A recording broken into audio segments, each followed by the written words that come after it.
You may be familiar with the name Jim Bowen if you enjoy English stand-up comedy. In the 1990s, he was a fixture on our television screens as the host of Bullseye, an ITV game program.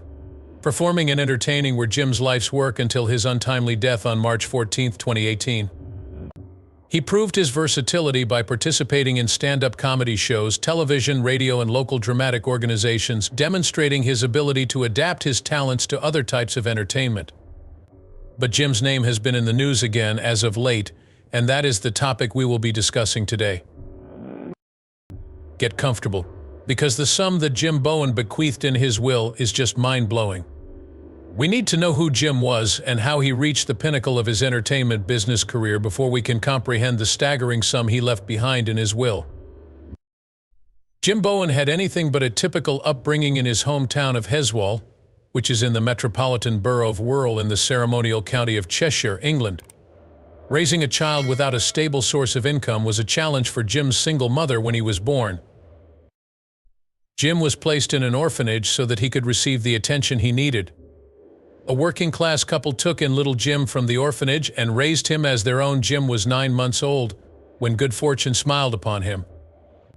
Annie and Joe Whitaker were natives of the same Lancashire town. Joe served in World War I.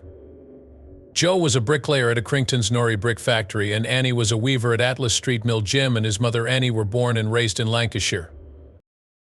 Although Jim lacked academic brilliance, he shone resourcefulness from an early age. He took his O-levels at Accrington Grammar School but was unsuccessful in all but one. He remained unfazed by this.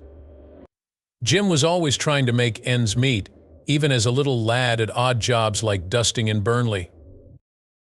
Jim returns to this period of his life multiple times later on. He said that his experience as a dustman taught him the value of hard work and teamwork, values that he carried with him forever. Subsequently, he would commence his national service and serve as a corporal and ammunition inspector in the Royal Army Ordnance Corps from 1955 to 1957. While serving his country, Jim unknowingly dispatched the wrong munitions shipment to Bury Docks during the 1956 Suez Crisis when Britain invaded Egypt. Things went badly for him. Jim was sent to a physical training school in Aldershot by the military as an opportunity for him to make amends for his transgressions. Jim went on to become a gymnastics specialist and school PE teacher after finishing the degree. Jim worked hard to further his education in school. He moved up the ranks from gym teacher to deputy head teacher at Catton Primary School after attending and graduating from Chester Diocesan Training College. He appeared to be reaching new heights in his career. What happened to transform him from a classroom instructor into a beloved speaker throughout the globe? Jim didn't develop an interest in showmanship until much later in life, in contrast to the majority of performers whose passion for acting and interest in filmmaking develop at a young age. His rise to fame as a TV personality was undoubtedly aided by his experience in the extremely hard fields of dusting and teaching. Jim fell in love with the other side of town after becoming engaged with the local dramatic society while still teaching at Catton Primary School. It was in the 1960s that Jim first dabbled in this area, performing in hotel and club revues and other small-scale performances. He got his start as a part-time stand-up comic at the Northern Club Circuit, a private social club for men in Britain, after a rocky beginning. As he juggled his full-time teaching profession with his part-time stand-up comedy gig, Jim demonstrated not just his perseverance throughout his upbringing but also his commitment and drive. Jim has long held the belief that the English comedian and vocalist Ken Dodd was the last truly great music hall performer, and this belief has informed his love of stand-up comedy. According to Jim, it was after witnessing Ken Dodd perform to an adoring audience that he made the decision to leave teaching and pursue comedy full-time. With that, Jim left his job as a primary school teacher and embarked on a path that would lead him to levels he had never imagined possible. The fact that Jim was able to transition from a school teacher to a comedy guru shows how talented he is and how dedicated he is to his new career. Having become a popular performer on the comedy circuit, Jim was soon approached about chances in film, television, and radio. Granada TV, an ITV franchisee for the northwest of England, had just premiered the British show The Comedians in 1971 when he made his television debut. In retrospect, Jim says this was a pivotal event. Reason being, he was able to launch his career as a full-time performer thanks to the show. Among Jim's television performances was a role as a library assistant in Roy Clark's British sitcom Last of the Summer Wine, in which he displayed his acting chops to excellent use. In 1975 and 1976, he demonstrated his love and admiration for children on two series of You Must Be Joking, a children's sketch show on Thames Television. He co-starred with producer Ray Burtis, actors John Blundell and Pauline Quirk, and the pop trio Flintlock. Even though Jim had tremendous success in the entertainment world, he never stopped being grateful for the experiences he had garnered throughout his early career, as shown by his attendance on this show. What Jim Bowen learnt and experienced as a child remained with him throughout his life. Jim is able to skillfully combine his past endeavors with his present successes because of his personality and the impact of his formative years.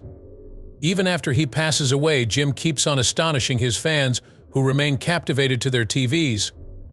The 1982 ITV miniseries Muck and Brass was only one of Jim Bowen's many hits that propelled him to celebrity. However, this path is sometimes lengthy and rocky. Take a look at the many obstacles he overcame while working in show business. Over the years, Jim Bowen appeared in and even featured in a number of television series. Like the British comedy series Phoenix Nights, which originated as a parody of that Peter Kay Things in the Club episode and went on to become a hit. He was very talented in his role as hotel owner Frank "Ha-Has" Cartwright in the show. His confidence and ability to solve problems were on display in the part. Both his childhood and his experience in the national service contributed to Jim's development of these characteristics. In an interview he gave in 2023, Jim Bowen discussed Bullseye, one of his most iconic TV series of all time, which was his final appearance on television. He gushed over the program, calling it one of his breakthrough works, and he adored it. He was spot on. The show quickly became a staple of Sunday night programming on ITV. It was a television phenomenon, drawing in than 20 million viewers and occasionally outperforming prime-time soap operas in terms of ratings. Jim had already achieved great success in the entertainment industry by 1981. Already beloved by audiences, he had cemented his place among the greatest comedians of his day with his hilarious one-liners. Around this time, Jim became the host of Bullseye, a brand new game program on ITV. Jim presided over the 14-year run of the British darts-themed TV game show, which was conceived by Andrew Wood and Norman Vaughan. 3 teams of 2, one featuring an amateur darts player and one featuring a quizzer, compete against each other in darts games and quizzes for the chance to win cash and other prizes. Being the host was a natural fit for Jim. Tony Green was Jim's co-host. Every Sunday night they brought us joy on screen with their witty banter. Jim gained a massive fan base thanks to this game show, and he became famous for a number of catchphrases he employed there. One of his most memorable lines was "Super Smashing Great," which became a slogan for the entire show. We were frequently left in fits of laughter by Jim Bowen's caustic sense of humor. I still vividly recall Jim's comical warning to the contestants that their only recourse in the event of a loss would be to forfeit their BFH bus fare to home. This specific joke has completely escaped my mind. Jim Bowen was enjoying a career peak. Following Bullseye, he released a slew of comedic CDs and made numerous television appearances. His place in British comic history was already well established when he wrote a best-selling autobiography. You would assume Jim has finally achieved the pinnacle of his achievement at this point, wouldn't you? Actually, it's not even close. Even before he passed away, Jim had a few goals he wanted to fulfill, and it's incredible how he completed each one. I can see why his will was so extensive. Off-screen as much as on, Jim Bowen was a famous actor. People were captivated by his humor and wit at all times. Everyone who has had the pleasure of collaborating with this comic genius has nothing but good things to say about his character. Jim has also been around for a while in the radio industry. His stints as a guest and host on radio stations all around the globe have given him his share of limelight. On the other hand, Jim launched his very first radio show in 1999. The BBC Radio Lancashire was his debut performance. His jokes were the showstopper, and he had a commanding presence on air. For 3 solid years, Steve kept the audience entertained on BBC Radio Lancashire before deciding to step down. It all started when Jim Bowen inadvertently summoned one of his program attendees. Nignog does not. After leaving radio, Jim continued to apologize for the confusion. Jim has consistently condemned racist activities throughout his life and has assured his audience that no racial undertone was ever intended. Even after leaving the BBC, Jim continued to be a radio personality and occasionally made guest appearances. But in 2009, despite his belief that radio was over for him, he returned due to his affection for the experience. On this occasion, he was granted a mid-morning radio show on Cumbria's Indigo FM. Jim once again proved to his fans that he was the real deal by stealing the show. Jim Bowen emerged as a multi-talented individual, having worked as a dustman, a teacher, a national service volunteer, a comedian, and now in entertainment. However, what if I told you he was also involved in book publishing? Would you trust me? Jim, it turns out, was holding something else back. In 1979, Jim Bowen embarked on a new and difficult task. Jim chose to create a book that would not only captivate his admirers all around the globe, but also draw on the wealth of life lessons he had learned from his youth and his career as an entertainer. His witty writings and stories from over the years were collected in the book Life, according to Bowen. Even though it was Jim's debut novel, readers loved it. Well-deserved acclaim from both critics and fans. The prototypical jack of all trades, Jim Bowen made his living mostly as a comedian, actor, and writer. He had written other books as well. Right Place, Right Time. Bowen's autobiography was published in 1998. Jim Bowen writes this book to share with readers some of the ups and downs of his own life. A candid account of Jim Bowen's experiences and outlook on life was shared, providing a comprehensive explanation of his life's events. As Jim recounts his rise from obscurity to fame, he leaves his readers with a memory that will last a lifetime. Bowen had built a successful career and his fame had spread far and wide. Despite his notoriety and privileged background, he remained a loyal and caring family guy at heart. Even though Jim Bowen had his share of difficulties, he never allowed himself to be discouraged. And that is what made the host and performer that we like and adore today. Take a look at Jim Bowen's background and the people in his life who had an impact on him. Jim Bowen's private life was just as full of life and energy as his professional life. Friends and family said that Jim's magnetic personality extended to his domestic life as well. His beloved wife, Phyllis, whom he wed in 1959 and shared a home with until his passing in 2008, cherished him deeply. It is said that Phyllis was Jim's rock throughout his professional life. Jim says his wife was a great asset to him.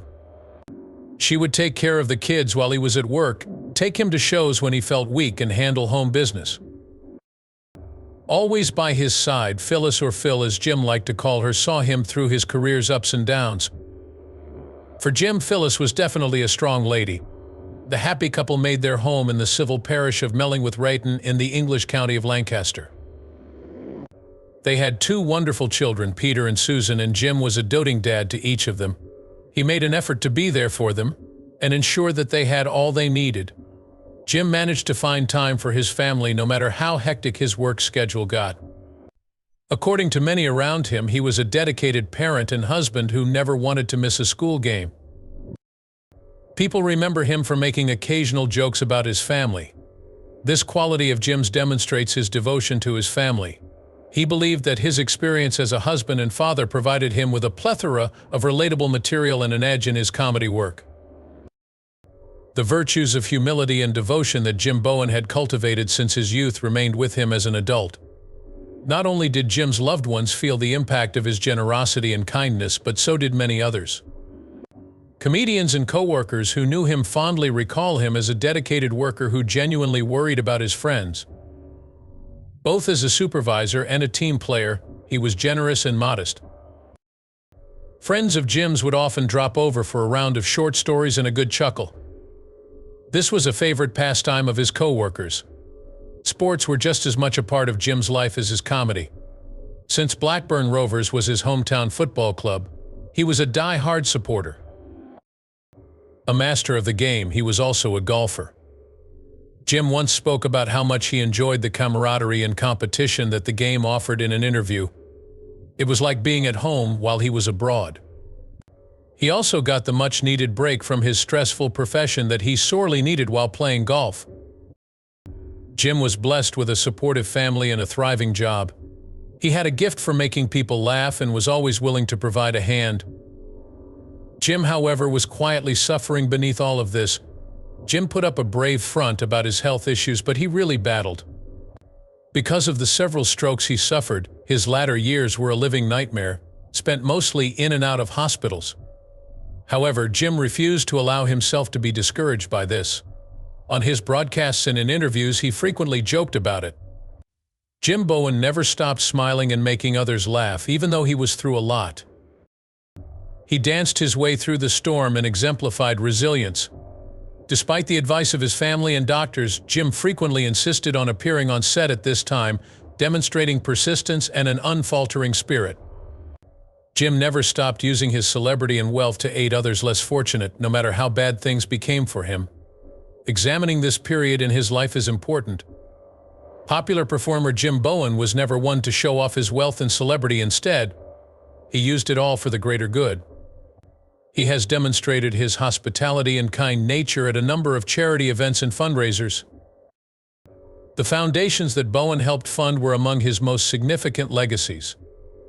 As an ally of groups like Children in Need and the NSPCC, he tirelessly sought to end child cruelty. Jim Bowen made lasting connections with the kids and their families through his numerous interactions with them during his time at the organizations. His interactions with them were filled with laughter and made them feel special. Jim Bowen engaged in a number of community-building activities while simultaneously rescuing the children. He cared deeply about the well-being of the people in his area, and it showed in his involvement in various neighborhood efforts. For all the good he did in the world, Jim was honored with numerous accolades during his life. But the satisfaction he had from helping other people much outweighed these accolades, in his opinion. What a remarkable individual. Many things will be remembered about Jim: his charitable work, his sense of humor, his time spent on television, and his love and compassion for others. We can now define Jim Bowen with precision. What has been making news recently regarding his will? Let's take a peek. This finding has the potential to knock you out, so stay put. Jim Bowen's career in show business is nothing short of spectacular. Despite all the obstacles he had to overcome, he came out on top. The wealth he had amassed, which he treasured, was his own doing. Bowen left behind a will and testament when he passed away on March 14, 2008, upon it.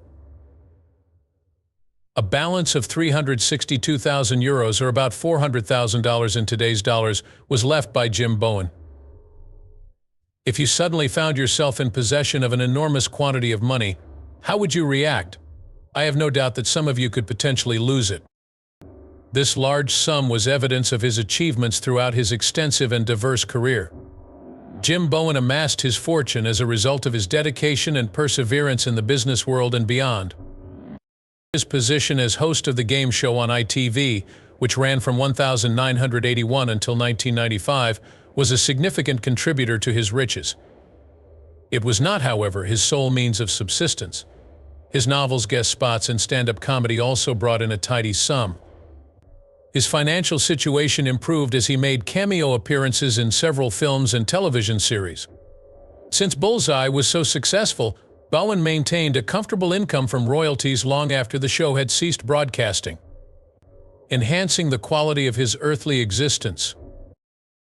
Jim Bowen had an advantage due to his careful planning, investments in his name, and ownership in multiple companies. Even before his fame and fortune became his genuine wealth, Jim Bowen's greatest wealth was the joy he brought to people's lives through his humor and the impact he had on their lives. Because of all he has done for them, his loved ones are celebrating with him. You can achieve unfathomable heights if you are determined, focused, and passionate about what you do, as Bowen did. Enjoy the video. I'll see you in the next one. Have an inquisitive mind.